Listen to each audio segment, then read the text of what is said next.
Hello and welcome back to study with MR. मैं हूं अभिमन्यु शर्मा और आज हम करेंगे 12th क्लास पॉलिटिकल साइंस, जो कि सेकंड बुक है ना आपकी, उसका फर्स्ट चैप्टर करेंगे। उस चैप्टर का नाम है राष्ट्र निर्माण की चुनौतियां। जरा जान लेते हैं कि आखिरकार इस चैप्टर के अंदर कौन कौन से ऐसे इंपॉर्टेंट टॉपिक है जिसको हमको डिस्कस करना बहुत ही ज़्यादा इंपॉर्टेंट है। देखिए, इन टॉपिक्स को मैंने यहाँ पर 6 डिवीज़न में बांट दिया है और देखते हैं हमको पता करना क्या है इस चैप्टर के अंदर। वो देखिए, सबसे पहला जो आपका इंपॉर्टेंट टॉपिक है वो है नए राष्ट्र की चुनौतियाँ। इस टॉपिक से हमेशा 4 या 6 नंबर का क्वेश्चन आता है और 1 नंबर का जो क्वेश्चन है वो 6 टॉपिक में से कहीं से भी आ सकता है। तो लास्ट का जो हमारा 1 मार्क्स का जो होगा ना सीरीज़, उसके अंदर आप ज़रूर देखिएगा। मैं आपको सारी चीज़ें सही ढंग से बताऊंगा कि कौन कौन से क्वेश्चन जो आपसे पूछे जा सकते हैं। ओके। सेकंड टॉपिक है आपका विभाजन, विस्थापन और पुनर्वास। जैसा कि बच्चों आप लोगों को पता होगा, 1947 के अंदर इंडिया का जो ब्रिटिश इंडिया कहलाता था, उस समय उसका जो है विभाजन हो गया था भारत और पाकिस्तान के बीच में। तो उसके बारे में भी सही ढंग से जानेंगे कि विभाजन होने के पीछे क्या रीज़न थे, आखिरकार क्यों हुआ। ओके। और जैसे ही विभाजन हुआ तो उसके क्या क्या परिणाम हुए, उसके बारे में हम सही ढंग से जानेंगे सेकंड टॉपिक के अंदर। थर्ड आपका जो टॉपिक है वो है रजवाड़ों का विलय। ये रजवाड़ों आप जानते होंगे, ये रियासतें हैं जो कि 565 रियासतें थी। इसके बारे में भी आपको मैं सही ढंग से बताऊंगा क्या होता है रजवाड़े या रियासतें, ये 565 कैसे थे। ठीक है। और इनमें से कौन कौन से महत्वपूर्ण हुआ करते थे, जी लिख भी रखे हैं मैंने यहाँ पर नाम, जैसे कि हैदराबाद हो गया, मणिपुर हो गया, जम्मू कश्मीर हो गया, जूनागढ़ हो गए। ये कुछ ऐसे महत्वपूर्ण रजवाड़े या बोलेंगे रियासतें थे जिनका विलय बहुत ही कह सकते हैं ना उलझा हुआ था भारत के अंदर। तो इसके बारे में हम जो है सही ढंग से पढ़ेंगे इस थर्ड टॉपिक के अंदर। और जो आपका फोर्थ टॉपिक है वो है राज्यों का पुनर्गठन, कि किस प्रकार से इन रजवाड़ों को जो है एक एक राज्य के अंदर बनाने की जो है प्रक्रिया स्टार्ट हुई। कोई भाषा के आधार पर बोलता था कि राज्यों का गठन किया जाना चाहिए। तो ऐसे करके जो चौथा टॉपिक है हम उसके अंदर भी सही ढंग से डिस्कस करेंगे कि पहला कौन सा राज्य जो है बन करके उभरा भाषा के आधार पर। सब चीज़ें हम डिस्कस करेंगे सही ढंग से। ओके। जो पांचवा टॉपिक मैंने यहाँ पर डिवीजन दे रखा है, ये आपकी बुक के अंदर नहीं है, बट मैंने अपने हिसाब से कर रखा है क्योंकि इसके अंदर से भी आपके जो है कुछ क्वेश्चंस बनने के जो चांसेस बन जाते हैं, इसलिए हम इस पांचवें टॉपिक को भी जो है डिस्कस करेंगे। ठीक है। अब जरा पांचवा टॉपिक देख लीजिए है क्या। इसके अंदर अब बेसिकली हम जानेंगे कि महात्मा गांधी की जो शहादत हुई थी, जो नाथूराम गोडसे जी थे उनके द्वारा हुई थी, उन्होंने जो है गोली मार दी थी महात्मा गांधी जी को। तो हम जानेंगे कि आखिरकार नाथूराम गोडसे जी ने ऐसा क्यों किया, उसके पीछे क्या कारण थे, और महात्मा गांधी जी ने जो है मरते मरते भी जो है उनको क्षमा कर दिया, या फिर बोलते हैं हे राम कह करके वो अलविदा हो गए। ठीक है। तो सही से जानेंगे पांचों टॉपिक के बारे में भी। ओके। और छठा टॉपिक है जो कि कवि और कविताओं के बारे में है। बच्चों, मैंने इस टॉपिक को चूज़ इसीलिए किया है क्योंकि मैंने लास्ट 2 ईयर्स के अंदर देखे हैं कि बहुत से जो कविताएं हैं ना, जैसे ये कवि हो गई, इन कवियों के नाम ले लेते हैं और बोलते हैं ये है कौन आखिरकार। जैसे कि पिछली बार जो है पिछले साल एक क्वेश्चन आता है कि अमृता प्रीतम कौर जो है कौन है। तो बहुत से बच्चे जो है ये कंफ्यूज हो गए थे और ये 2 मार्क्स का वो जो है क्वेश्चन आया हुआ था। तो ये कह सकते हैं कि सब बच्चों को छोड़ना पड़ा और किसी के ने जो है तुक्का मारा था, वो तुक्का भी जो है वो गलत गया था। ठीक है। क्योंकि हमें पता ही नहीं था कि अमृता प्रीतम कौर जो है वो है कौन आखिरकार। ठीक है। तो मैं सोच रहा हूँ कि अब जो कवि कविताएं आ रहे हैं ना, उनके बारे में हम जो सही ढंग से डिस्कस करते हुए चलेंगे। ओके। तो चलिए अब स्टार्ट करते हैं बिना देरी करे। तो आपका सबसे पहला टॉपिक है नए राष्ट्र की चुनौतियाँ। जरा टॉपिक को ध्यान से समझिए और इसमें कहने की क्या बात की जा रही है, इसमें क्या टॉपिक का अर्थ है, ये समझिए कि नए राष्ट्र की चुनौती के बारे में बात कर रहा है। तो याद करिए, जब ब्रिटिश इंडिया था तो उसके जो है 2 डिवीज़न हुए थे। एक हुआ था इंडिया, जिसको हम भारत बोलेंगे, और दूसरी तरफ थे पाकिस्तान। तो ऑब्वियस है कि हम अपनी पुस्तक के अंदर पाकिस्तान के बारे में नहीं पढ़ेंगे कि उनको आखिरकार कौन कौन की चुनौतियों का सामना करना पड़ा। जहाँ पर ऑब्वियस सी बात है, इंडिया भारत की जो सामने चुनौतियाँ आई थी उनके बारे में हमको यहाँ पर डिस्कस करना है। तो पहले उन चुनौतियों को डिस्कस करने से पहले ज़रा जान लेते हैं कि भारत को किस प्रकार से आज़ादी मिली। ओके। तो देखिए, भारत को जो है 14 और 15 अगस्त की जो 1947 की जो मध्य रात्रि है उस समय जा करके आज़ादी मिली। बहुत से बच्चे बोलते हैं कि 15 अगस्त को हमें आज़ादी मिली थी, बट याद रखिएगा ये फैक्ट है कि 14 और 15 अगस्त की जो मध्य रात्रि है ना, बीच वाली जो रात्रि है, उस समय जा करके जो है हमको आज़ादी मिली थी। ओके। भारत अलग हो गया था और पाकिस्तान जो है अलग हो गया था। हालांकि कुछ क्षेत्र ऐसे भी थे जहां पर कन्फ्यूज़न था कि ये इंडिया का पार्ट है या फिर पाकिस्तान का पार्ट है। ओके, तो उसके बारे में हम डिस्कस करेंगे, जो हमारा नेक्स्ट टॉपिक आएगा ना उसके अंदर हम डिस्कस कराऊंगा, मैं आपको अच्छे ढंग से कराऊंगा, ठीक है। अब जरा देखिए, एक क्वेश्चन आता है आपके पेपर के अंदर, ये 1 मार्क्स या 2 मार्क्स के अंदर भी आ सकता है। वो क्वेश्चन ये होता है कि ट्रिस्ट विद डेस्टिनी, यहाँ पर मैंने लिख रखा है देखिए, ट्रिस्ट विद डेस्टिनी या फिर भाग्य वधु से चिर प्रतिशत, ठीक है। ये क्या है, ये जो भाषण था ये क्या था आखिरकार, इसका अर्थ क्या है। ओके, आपसे ये क्वेश्चन जो है जरूर पूछा जा सकता है। तो देखिए ये है क्या एक्चुअली में, सुनिए जरा। जो ट्रिस्ट विद डेस्टिनी या फिर भाग्य वधु से चिर प्रतिशत है, ये एक भाषण है, ठीक है। ये एक भाषण है जो कि जवाहरलाल नेहरू के द्वारा संविधान सभा के अंदर 14 अगस्त 1947 की मध्य रात्रि में दिया गया था। ओके, याद रखिएगा। बहुत सारे बच्चे कंफ्यूज हो जाते हैं कि इन्होंने जो भाषण जो दिया था ये लाल किले पे दिया था या फिर संविधान सभा में दिया था। बच्चों याद रखना, ये संविधान सभा के अंदर दिया गया, ना कि लाल किले के अंदर। क्योंकि आप जब फर्स्ट चैप्टर खोलोगे अपने बुक का तो वहाँ पर लाल किले से जवाहरलाल नेहरू जी है भाषण देते हुए दिखाई दे रहे हैं, बट वो करेक्ट पिक्चर नहीं है ट्रिस्ट विद डेस्टिनी की, ठीक है। ये संविधान सभा के अंदर होकर उन्होंने जो है ये भाषण दिया था। अब जरा जान लेते हैं कि उन्होंने ऐसा क्या कह दिया इस भाषण के अंदर जिसके वजह से इस भाषण का नाम जो है ट्रस्ट विद डेस्टिनी पड़ गया, या फिर ये भाग्यवधु से चिर प्रतिशत जो है कहलाया और काफ़ी फेमस भी हो गया ये भाषण। आखिरकार वो भाषण था क्या, चलिए देखते ये रहा। जब आधी रात का गजर बजेगा, ये प्रधानमंत्री जो हमारे हैं ना, पहले प्रधानमंत्री जवाहरलाल नेहरू, उनके शब्द हैं ये सारे। ओके, तो मैं उन्हीं के शब्द पढ़ रहा हूँ, आप देखते चलिएगा। जब आधी रात का गजर बजेगा, जब सारी दुनिया सोई हुई होगी, भारत नई जिंदगी और आज़ादी हासिल करेगा। जो होना था वह हो चुका और अब हम नए भविष्य में प्रवेश करते हैं। अब हम नए भविष्य में प्रवेश करते हैं। जो कुछ भी होना था, डिवीज़न हो गया इंडिया पाकिस्तान के बीच में, जो भी बंटवारा होना था सब कुछ हो गया। जो लड़ाई वड़ाई हो रही है वो भी हो ही रही थी उसी समय पर। तो यहाँ पर जवाहरलाल नेहरू यही कहना चाह रहे थे, तो चलिए कोई नहीं, अब नई शुरुआत से हम एक नए भविष्य की जो है शुरुआत करते हैं। तो यही जो भाषण था ना, फेमस हो गया जवाहरलाल नेहरू जी का, और इसी भाषण को कहा गया ट्रस्ट विद डेस्टिनी या फिर भाग्य वधु से चिर प्रतिशत। ओके, याद रखिएगा। यहाँ पर आपको ऑब्वियस पता होगा कि हिंदुस्तान को जो है आज़ादी बंटवारे के साथ मिली थी। ओके, जैसे ही भारत को आज़ादी मिली बंटवारे के साथ, तो भारत के सामने कुछ चुनौतियाँ भी थी। ओके, कुछ जो बोलते हैं ना बहुत ही अहम चुनौतियाँ भी थी भारत के सामने। वो चुनौतियाँ कौन कौन सी थी, जरा उनके बारे में अब जरा यहाँ पर डिस्कस कर लेते हैं।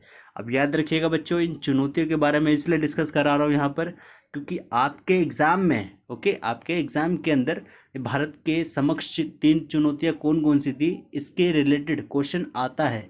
ये आपका 4 मार्क्स या फिर 6 मार्क्स के अंदर जो है गारंटेड बता रहा हूँ, आता ही आता है। मोस्ट इंपॉर्टेंट क्वेश्चन है ये, ठीक है। इसको एक बार आप घर पे बैठ करके लिख करके भी देख लीजिएगा कि आप कैपेबल हैं इस आंसर को लिखने के लिए, नहीं है। ओके, सही से पढ़ के और सही से लिखिएगा इसका आंसर, ठीक है। बहुत बार आया ये क्वेश्चन। ओके, तो चलिए बिना देरी करे स्टार्ट करता हूँ। ये आखिरकार कौन कौन सी चुनौतियाँ थी भारत के सामने, उसको भी हम यहाँ पर देख लेते हैं। सबसे मोस्ट और इम्पोर्टेंट जो चुनौतियाँ थी भारत के सामने, सबसे पहला जो चुनौती था वो था एकीकरण की समस्या। एकीकरण की समस्या का मतलब क्या, जो भारत था वो कई देसी रजवाड़ों में बटा हुआ था। भारत में जो है कई प्रकार के धर्म थे, कई रीति रिवाज थी, कई भाषा वाले लोग थे। बहुत सारे जो पश्चिम के जो लोग थे ना, वेस्टर्न वाले लोग थे, जो अमेरिका साइड हो गए, ब्रिटेन साइड हो गए, उन लोगों का तो ये कहना था कि भारत के अंदर इतने सारे धर्म हैं, रीति रिवाज है, भाषा, अलग अलग भाषा वाले लोग हैं, ये लोग क्या साथ में रह पाएंगे। वो साफ बोलते थे कि नहीं, ये लोग साफ साथ साथ में जो है नहीं रहेंगे। कुछ ही सालों में इंडिया का जो है और भी बहुत सारे टुकड़े हो जाएंगे, ऐसा उनका मानना था। जो ब्रिटेन के अंदर या अमेरिका साइड जो लोग रहते थे, उन विद्वानों का यही कहना था। उनका भी मत एक तरफ से देखा जाए तो सही था। क्यों? क्योंकि भारत के अंदर उस समय पर, या आज भी बोले हम, बहुत सारे धर्म थे, रीति रिवाज थे, अलग अलग भाषा बोलने वाले लोग थे, और इसी के आधार पर जो है बहुत सारे जो लोगों ने जो है आशा, या बोल सकते हैं अजम्पशन लगाया था कि इंडिया का जो है डिवीज़न होना जो है और भी ज़्यादा आसान हो जाएगा, बट ऐसा नहीं हुआ। ठीक है, ये ऐसा क्यों नहीं हुआ इसके बारे में भी आप अच्छे तरह जानते हैं। सरदार वल्लभ भाई पटेल जी ने जो है बहुत ही अच्छे से अपनी जो बोलते हैं ना भूमिका उन्होंने निभाई थी। सरदार वल्लभ भाई पटेल जी को जो है लौह पुरुष कहा जाता है। जरा मुझे बताइए लौह स्त्री किसको कहा जाता है? ओके, ये बहुत ही इंपॉर्टेंट क्वेश्चन और आया भी हुआ है ये 1 मार्क्स के अंदर। ओके जी, अब चलिए जरा देखते हैं कि आज़ादी के समय पर भी जो है बहुत सारे सांप्रदायिक जो दंगे हैं वो चल रहे थे। सांप्रदायिक दंगे का मतलब क्या होता है कि धर्म के आधार पर जो है जो लड़ाइयाँ होती है ना उन्हीं को सांप्रदायिक दंगे कहा जाता है। तो यहाँ पर हिंदू मुस्लिम के आधार पर जो लड़ाइयाँ चल रही थी 1947 के आसपास। ठीक है, तो कहने का मतलब ये है कि इतने सारे दंगे होने के बावजूद भारत को एक एक एक सूत्र के अंदर बांधे रखना एक बहुत ही बड़ी चुनौती थी भारत के लिए। ठीक है, तो इस एकीकरण की जो समस्या का निपटारा जो है सरदार वल्लभ भाई पटेल जी के द्वारा दिया गया था। वो कैसे करा उन्होंने जो है सभी देशी रजवाड़ों को साथ में लेकर के चले। ओके, और राष्ट्रीय एकीकरण को बढ़ावा देने के लिए जो है संविधान निर्माताओं ने संघीय शासन की जो है स्थापना करी। अब बच्चों ये संघीय शासन क्या होता है? संघीय शासन एक तरफ से देख लो डिवीजन ऑफ पावर है, मतलब शक्ति का जो विकेंद्रीकरण बोलते हैं ना वो है ये। यहाँ पर डिसाइड किया जाता है कि राज्य को कितना पावर दिया जाएगा और केंद्र सरकार को कितना पावर दिया जाएगा। आपने पढ़ा होगा वो संघ सूची, राज्य सूची, समवर्ती सूची, 11वीं क्लास में है ये टॉपिक। ओके, तो यहाँ पर जो है क्या किया गया, इस संघीय शासन के अंदर जो है केंद्र सरकार को जो है ज़्यादा शक्तिशाली बना दिया गया राज्य सरकार के मुकाबले। क्यों? क्योंकि केंद्र सरकार जो है सभी राज्यों को जो है एक साथ जो है लेकर के चलेगी और कंट्रोल करके चलेगी, ये इनका मानना था। और ये समस्या जो है काफ़ी हद तक जो है सॉल्व भी हो गई थी। ओके, याद रखिएगा, ध्यान रखिएगा, सरदार वल्लभ भाई पटेल जी का बहुत ही बड़ा इंपॉर्टेंट रोल रहा है एकीकरण की समस्या का समाधान करने में। ओके, तो फिलहाल सबसे पहला जो इम्पोर्टेंट कह सकते हैं कि चुनौती थी भारत के सामने वो थी एकीकरण की समस्या। ओके, अब जरा सेकंड की बात करते हैं।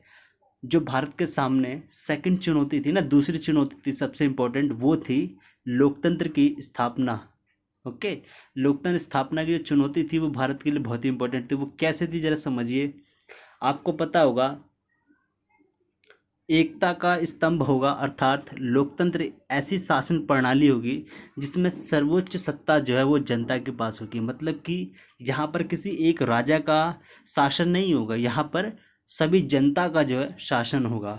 इसीलिए जो है लोकतंत्र को किस हिसाब से स्थापित किया जाए ये यहाँ पर बात चल रही थी। लोकतंत्र सभी की स्वतंत्रता और समानता का प्रतिपादन करता है और इसीलिए भारत में संसदीय लोकतंत्र की स्थापना भी की गई। और इससे जो है भारत के अंदर जो लोकतंत्र की स्थापना की जो समस्या थी उसका समाधान करने में भी ज़्यादा आसानी हुई हमारे को। ठीक है, संविधान द्वारा सभी बालिग स्त्री पुरुषों को प्रतिनिधि को चुनने का जो है अधिकार दे दिया गया। अब जरा एक क्वेश्चन है मेरा यहाँ पर, आज 2020 के अंदर जो मैं वीडियो रिकॉर्ड कर रहा हूँ तो इस समय पर जो है सॉरी जरा लिखने में प्रॉब्लम हो रही है। आज जो 2020 के अंदर जो है जो वोटिंग राइट्स है, राइट टू वोट करने का जो अधिकार है, प्रतिनिधि को चुनने का अधिकार है, उसके लिए जो एज रिक्वायर्ड है वो कितनी रिक्वायर्ड है? 18 साल। ओके, ज़रा मुझे ये बताइए कि उस समय 1947 के अंदर कितनी एज जो है रिक्वायर्ड थी, कितनी एज वालों को जो है वोट डालने का अधिकार दिया गया था? तो याद रखिएगा उस समय जो है मैं बता देता हूँ, चलिए 21 साल था। ओके, 21 साल एज जो है वहाँ पर रिक्वायर्ड थी। अब जरा एक क्वेश्चन और है कि 21 से घटा करके 18 करने वाली जो थी ना क्या बोलेंगे उन्हें हम, संशोधन। ठीक है, ये संशोधन जो है कब हुआ था? ओके, ये संशोधन कब हुआ था और कौन से नंबर वाला संशोधन था जिसके वजह से 21 वाला जो एज है इसको घटा करके 18 जो है कर दिया गया था? ओके, याद रखिए कौन सा सन है और कौन से नंबर का संशोधन था। बहुत इंपॉर्टेंट सवाल है और एक बार सर्च मार के अपना देख भी लीजिएगा। ओके, अब चलिए जरा नेक्स्ट देखते हैं कौन सी सबसे बड़ी, वो थी विकास की समस्या। आप लोगों को बच्चों याद होगा जो सेकेंड वर्ल्ड वार था जो कि 1945 के अंदर एंड हुआ था। ठीक है, 1945 के अंदर जो है समाप्त हुआ था द्वितीय विश्व युद्ध। उसके पश्चात उसके बाद 1945 के बाद ही जो है क्या स्टार्ट हो गया था? शीत युद्ध। और शीत युद्ध का क्या अर्थ था उसके अंदर, मतलब चल क्या रहा था? समाजवाद और पूंजीवाद के बीच जो है लड़ाई चल रही थी। याद है ना आप लोगों को, जिसमें समाजवाद का प्रतिनिधि था यूएसएसआर और पूंजीवाद का प्रतिनिधि था यूएसए, मतलब अमेरिका।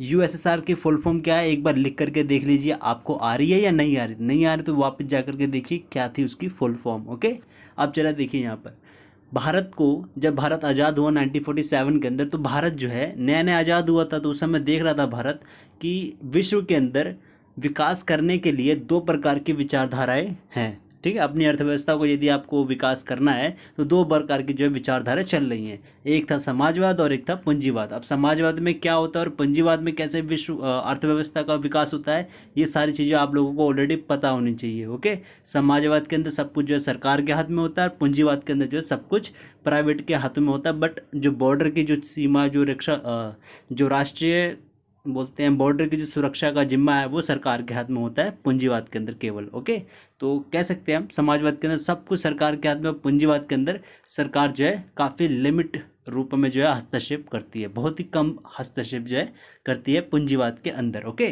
तो हमारे सामने, भारत के सामने जो है दो प्रकार की विचारधाराएं थी जिसके माध्यम से जो है हम विकास कर सकते थे।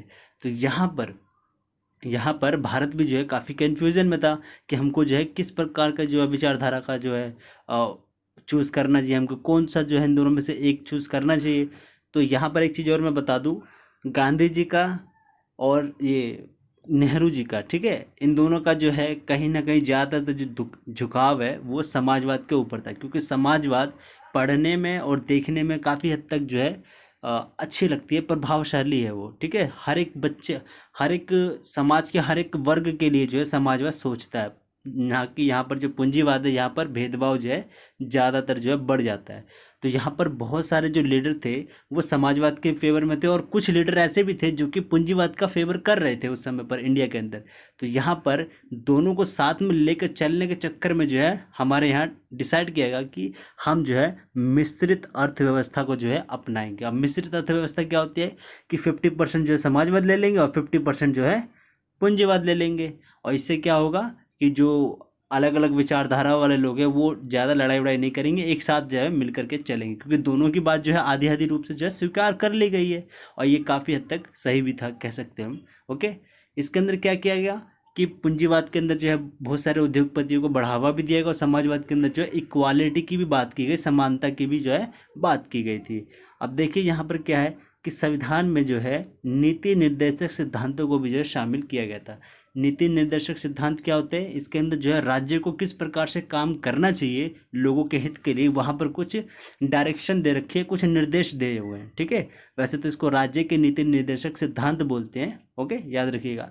और चलिए जरा मुझे बताइए कि राज्य के नीति निर्देशक जो सिद्धांत है ये कौन से अनुच्छेद में आते हैं। ओके, इसमें देखिए और चीज़ क्या है, जैसे कि मैंने बताया ना कि समाजवाद के अंदर जो है समाज के हर एक वर्ग की डेवलपमेंट के लिए जो है बातचीत की जाती है। यहीं पूंजीवाद के अंदर क्या होता है कि भेदभाव हो जाता है, जो आगे रेस में भागेगा वो भाग जाएगा और जो पीछे रहेगा वो पीछे ही पिछड़ जाएगा।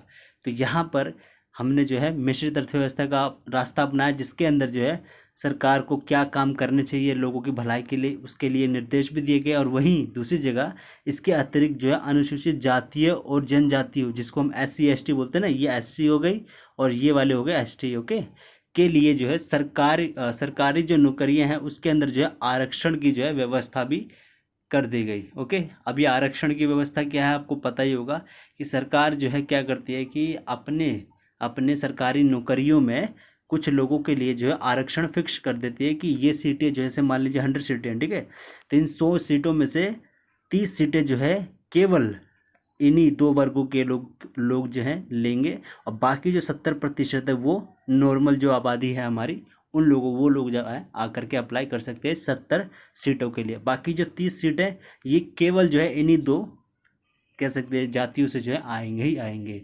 ओके, तो ये था हमारा विकास का पूरा समस्या, और ये 3 चुनौतियाँ बहुत इंपॉर्टेंट है हमारे लिए, याद रखिएगा आपके एग्जाम के पॉइंट ऑफ व्यू से। ये 4 मार्क्स से 6 मार्क्स के अंदर जो आपका आता ही आता है, एक बार लिख करके जरूर देख लीजिएगा, ये मेरी हम्बल रिक्वेस्ट है आप लोगों से। ओके, अब चलिए जरा नेक्स्ट टॉपिक के ऊपर अब जंप करते हैं। दूसरा टॉपिक है आपका विभाजन, विस्थापन और पुनर्वास। ये जो टॉपिक है बच्चों बहुत ही इंपॉर्टेंट है, क्योंकि आपको समझना होगा कि किस प्रकार से भारत का जो है डिवीज़न हुआ, आखिरकार क्यों हुआ, किसकी वजह से हुआ, और जब हुआ तो क्या प्रक्रिया थी इसके अंदर, कि मतलब किस प्रकार से तय किया जाएगा कि कौन सा भाग जो है पाकिस्तान का होगा और कौन सा पार्ट जो है इंडिया का होगा। ओके, और किस प्रकार से जब विभाजन हो गया तो इसके क्या क्या जो है हमें परिणाम देखने को मिले, हमको ये भी डिस्कस करना है। ओके, तो सबसे पहले ज़रा देख लीजिए कि विभाजन होने के पीछे सबसे बड़ा जो मेन रीज़न था, सबसे बड़ा जो मेन कारण था वो क्या था, वो था द्विराष्ट्र सिद्धांत। अब जरा जान लेते हैं कि द्विराष्ट्र सिद्धांत है क्या। अब आपके पेपर के पॉइंट ऑफ व्यू से अगर बताऊं मैं, तो द्विराष्ट्र सिद्धांत बहुत इंपॉर्टेंट है। इसके अंदर जो है आपका 2 मार्क्स या 4 मार्क्स से रिलेटेड आपका क्वेश्चन पूछ लिया जाता है। जनरली 2 मार्क्स के लिए पूछते हैं ये, ठीक है, 2 नंबर का आता है ये वाला। द्विराष्ट्र सिद्धांत क्या है ये हमें बताइए ऐसे, ठीक है। देखिए यहाँ पर मैंने जो है ना 2 डेफिनेशन लिख रखी है द्विराष्ट्र सिद्धांत के बारे में। आप चाहे तो ये वाला चूज़ कर लीजिए या चाहे तो ये वाला ले लीजिए। ओके, दोनों ही सही हैं। अगर मैं सिंपल शब्द में कहूँ तो द्विराष्ट्र सिद्धांत क्या है, तो देखिए यहाँ पर सेकंड वाला बहुत ज़्यादा इंपॉर्टेंट है। बहुत सरल है कहूँगा मैं, सरल शब्दों में द्विराष्ट्र सिद्धांत को एक्सप्लेन करने के लिए। द्विराष्ट्र सिद्धांत के अनुसार, द्विराष्ट्र सिद्धांत के अंदर क्या है, एक विचार है, ठीक है। वो विचार क्या है जरा देखिए यहाँ पर। द्विराष्ट्र सिद्धांत के अनुसार भारत किसी एक कौम का नहीं, कौम का मतलब होता है धर्म, ठीक है। भारत किसी एक कौम का नहीं बल्कि हिंदू और मुसलमान नाम की 2 कौमों का देश है। मुस्लिम लीग की इसी धारणा को द्विराष्ट्र सिद्धांत कहा जाता है। अगर आपको डीपली समझना है तो देखिए यहाँ पर है वो चीज़। ये जो मुस्लिम लीग की जो ये धारणा है ये कब आई, किसने बोला ये, कि मुस्लिम लीग की तरफ से किसने जो है द्विराष्ट्र सिद्धांत की धारणा की जो है बात करी, इसके बारे में जो है मैंने ये जो फर्स्ट वाला है ना इसके अंदर मैंने डाल रखा है। देखिए क्या है, 1940 में मुस्लिम लीग के लाहौर अधिवेशन, लाहौर अधिवेशन का मतलब कि लाहौर के अंदर जो है मीटिंग चल रही थी एक तरफ से, ठीक है। वहाँ पर जो है मोहम्मद अली जिन्ना, आप जानते ही होंगे इस व्यक्ति का नाम, बहुत ज़्यादा फेमस है और पाकिस्तान के जो है फाउंडर भी कहे जाते हैं ये लोग। मोहम्मद अली जिन्ना जो है फाउंडर ऑफ पाकिस्तान बोले जाते हैं, संस्थापक ऑफ पाकिस्तान के संस्थापक कहे जाते हैं हिंदी में अगर मैं बोलूँ तो, ठीक है। मोहम्मद अली जिन्ना ने अपने अध्यक्षीय भाषण में यह कहा कि हिंदू और मुसलमान 2 ऐसे विभिन्न सभ्यताओं के लोग हैं जो परस्पर विरोधी विचारों और धारणाओं पर आधारित हैं। जिन्ना के अनुसार मुसलमानों का अपना अलग देश, अपना अलग भूभाग और अपना अलग राज्य होना चाहिए, और यही जो भाषण है ये द्विराष्ट्र सिद्धांत कहलाता है। अब आप समझ गए होंगे कि द्विराष्ट्र सिद्धांत क्या है। ये एक ऐसा सिद्धांत है जो कि एक राष्ट्र को 2 भागों के अंदर जो है बांटने की बात करता है। द्वि का मतलब क्या होता है, 2, ठीक है, 2 राष्ट्र की बात करता है। यही है आपका द्विराष्ट्र सिद्धांत। और याद रखिएगा आपके पेपर में 2 मार्क्स से ये क्वेश्चन जनरली पूछ लिया जाता है, ठीक है, बहुत इंपॉर्टेंट ये चीज़ है आपके लिए। ओके, तो आप इन दोनों में से कोई सा भी आप आंसर वहाँ पर लिख सकते हैं, बट आप समझ जाइएगा कि द्विराष्ट्र सिद्धांत का अर्थ क्या है, ठीक है। अब चलते हैं जरा कि विभाजन के पीछे हमारी पता चल गया कि क्या मेन रीज़न है, ठीक है, वो था द्विराष्ट्र सिद्धांत। अब जरा चलते हैं कि विभाजन की जो प्रक्रिया है वो हुई कैसे, मतलब कि विभाजन जब हो रहा था तो उस समय हमको किन कठिनाइयों को सामना करना पड़ा, और ये कैसे तय किया जाएगा कि कौन सा जो पार्ट है, अगर हम इंडिया, ठीक है, इंडिया ऐसे कुछ है ना, इंडिया मैं यहाँ पे बना नहीं पा रहा हूँ, सॉरी इसके लिए। पाकिस्तान, इंडिया और बांग्लादेश को अगर मिला लिया जाए तो कुछ इस प्रकार की जो है, तीनों को अगर मिला लिया जाए तो कुछ इसी प्रकार की इमेज बनती है उस समय के इंडिया की, ब्रिटिश इंडिया की, ठीक है। तो यहाँ पर एक तय करना था, एक हमें एक कहते हैं ना मापदंड लेना था कि किस आधार पर तय किया जाए कि कौन सा हिस्सा पाकिस्तान के अंदर जाएगा और कौन सा हिस्सा हिंदुस्तान के अंदर रहेगा, ठीक है। तो यहाँ पर एक मापक या मानदंड जो है तय करना था, ठीक है। तो फैसला ये हुआ, तय ये किया गया कि धार्मिक बहुसंख्या के आधार पर जो है इंडिया और भारत और पाकिस्तान का जो है विभाजन किया जाएगा धार्मिक बहुसंख्या के आधार पर। इसका मतलब क्या है कि धर्म के आधार पर जो है इंडिया और पाकिस्तान का डिवीज़न किया जाएगा, और कहीं ना कहीं द्विराष्ट्र सिद्धांत जो है यहाँ पर पिक्चर में आ चुका था। ओके, और याद रखिएगा एक क्वेश्चन आता है बहुत बड़ा, काफ़ी इंपॉर्टेंट क्वेश्चन है, वो ये कि खान अब्दुल गफ्फार खान जी ने क्या द्विराष्ट्र सिद्धांत को सपोर्ट किया था, तो आंसर है नहीं, ठीक है। द्विराष्ट्र सिद्धांत का जो है विरोध कर रहे थे खान अब्दुल गफ्फार खान। ओके, नाम से पता चल रहा होगा ये मुस्लिम है, परंतु मुस्लिम होते हुए भी इन्होंने जो है द्विराष्ट्र सिद्धांत की विरोध किया था, ठीक है। महात्मा गांधी, कांग्रेस के बड़े बड़े जितने भी लीडर थे सभी ने जो है द्विराष्ट्र सिद्धांत का आलोचना किया था, विरोध किया था। ठीक है, अब चलिए जरा देखते हैं कि धार्मिक बहुसंख्यक का मतलब क्या है।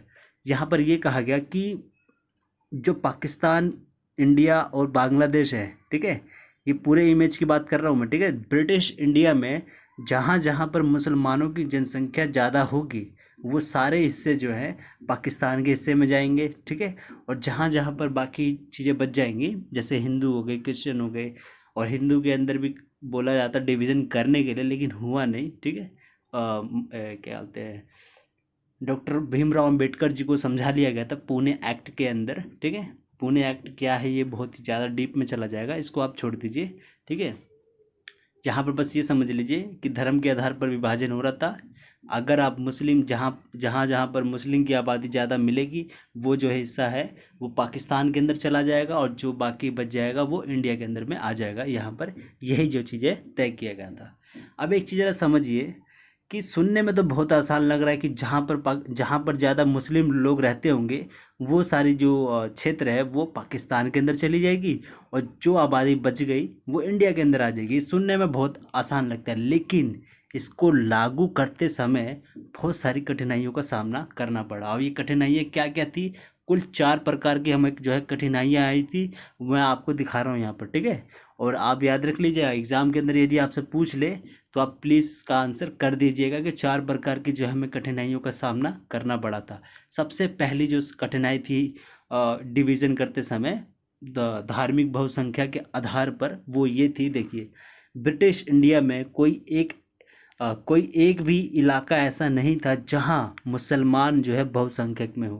कहने का मतलब ये है कि ब्रिटिश इंडिया के अंदर कोई एक ऐसा पर्टिकुलर क्षेत्र नहीं था जहां पर मुसलमान जो है बहुत ही ज़्यादा आबादी में हो।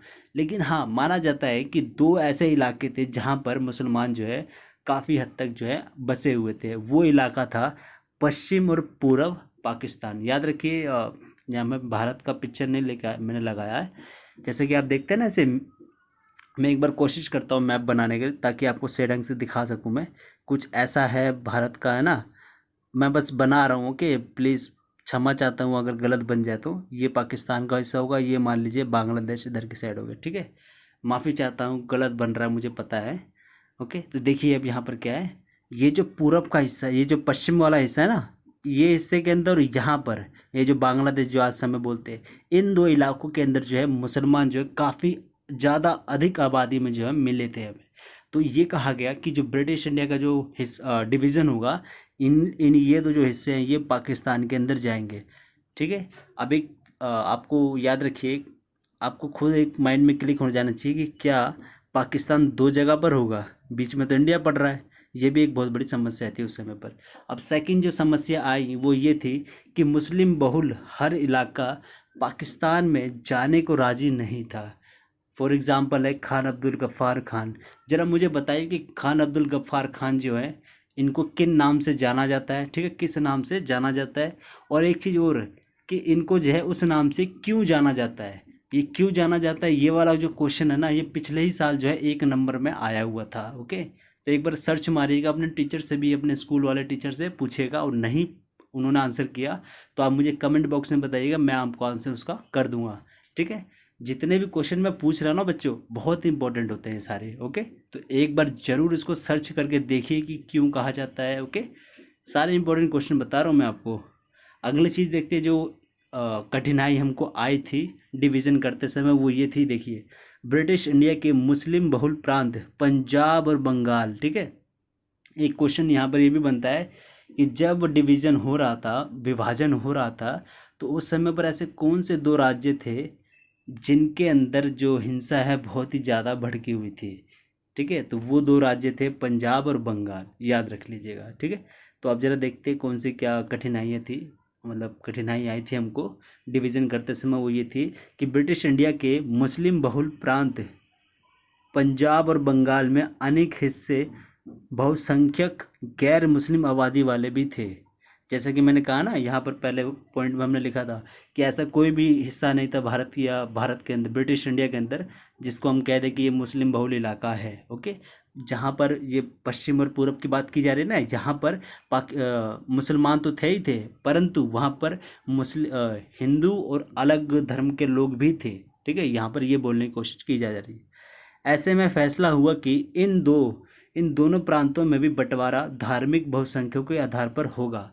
14-15 अगस्त 1947 की मध्य रात्रि तक यह फैसला जो है नहीं हो पाया था। अब याद रखिए, 14-15 अगस्त की जो मध्य रात्रि हुई थी, इसी समय तो हमको आज़ादी मिली थी। याद करिए, पाकिस्तान अलग हो गया था और इंडिया जो है अलग हो चुका था इस समय पर, 14-15 अगस्त की मध्य रात्रि में।